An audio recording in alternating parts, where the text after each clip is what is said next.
Hello everyone, I'm Brian from Watch Complications. Before you do anything else, if you haven't, make sure you subscribe to the channel. Follow me on Instagram at watch_complications and check out my blog, watchcomplications.com. Now, in my previous video, part 3, I showed you my pad printer setup. I've got 4 more parts coming in this series. I'm going to publish them in very quick succession in the course of a day or two. Parts 4, 5, 6, and 7, which will take you through the rest of the process to the final product. So the next 4 parts are as follows. Part 4 will be dial prep, and that's just going to show me sanding down an existing dial, getting it ready for priming and painting. So I'll sand it down, polish it. That's this video, part 4. It's a short video just to get the dial ready. And then I'm going to, in part 5, show you the actual printing on both test dials and my final dial.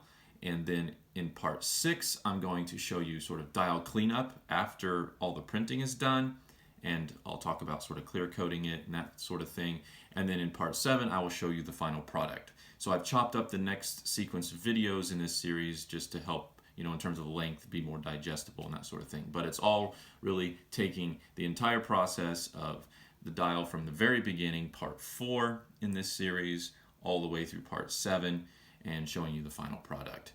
So parts 1, 2, and 3 is just the background, and then the rest of this is going to be about creating a specific product for a customer that I hope to deliver at the end of this week. Now, before I get into dial prep, which is this video, let's do a quick wrist check. I want to show you what I've got on today, and it is my Christopher Ward C8 Power Reserve. It's in their aviation range. This is just a stunning watch. It's an amazing watch, one of my favorites. I'll show it to you up close. It is large at 44 millimeter, but it is just a stunning watch from Christopher Ward. It's got their in-house SH21 movement, which has a 5-day power reserve. So you can see there are 2 mainspring barrels on this thing. And you can see the power reserve subdial here at 9. We've got a small second at 6. And we've got sort of a cutout date window here at 3. It's just an amazing watch and love it. You can see I've color coordinated today. The black, white, and red. Black, white, and red. I like color coordinating my watches with my shirts.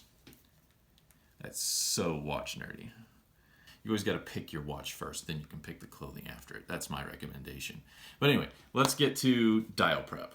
All right, so I'm going to start the process of sanding down this dial so that I can reprime it and use this blank for a more custom design that I want to design myself. So I've got my board that's drilled with the dial feet locations and a nail that's flush with the surface, and so this will stay in place while I use a little hand sander with a pretty rough sandpaper to start working the surface off of this dial. You can see it's coming off, and I want to get this down to basically the bare metal. All right, so now that I have this basically where I want it, I'm going to take some finer sandpaper and just do a little cleanup, particularly right around the center and the date window. Just making sure to clean all the previous paint off.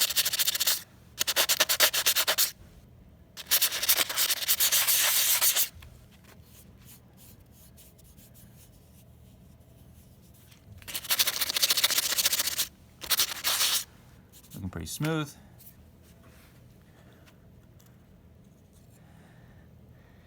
See my the dial feet are fine. The dial's not been, the blank's not been damaged in any way. I will probably, I'll take this finer sandpaper and kind of sand a little bit of paint off the sides. There's a little bit there around the center hole still. So I'll just give that some dedicated attention. Go.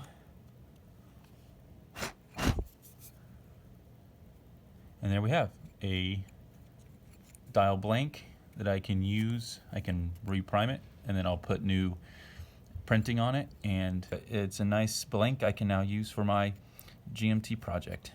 So that's how you could take an existing dial, and if you want to repurpose it, just sand it off. You just got to have some sort of a block made or a device that can hold onto this tightly without breaking the dial feed off. Just hold it securely while you give it a nice sanding. You can see there are some lines in it from that. Now I want to polish it up, and so I have some finer grain polishing pads. This one is 3200 and this one is 8000. So these are really meant for good polishing. And so I'll start with this one, and I will, get the sort of the deeper scratches out of it. I will spend a little bit of time polishing this up.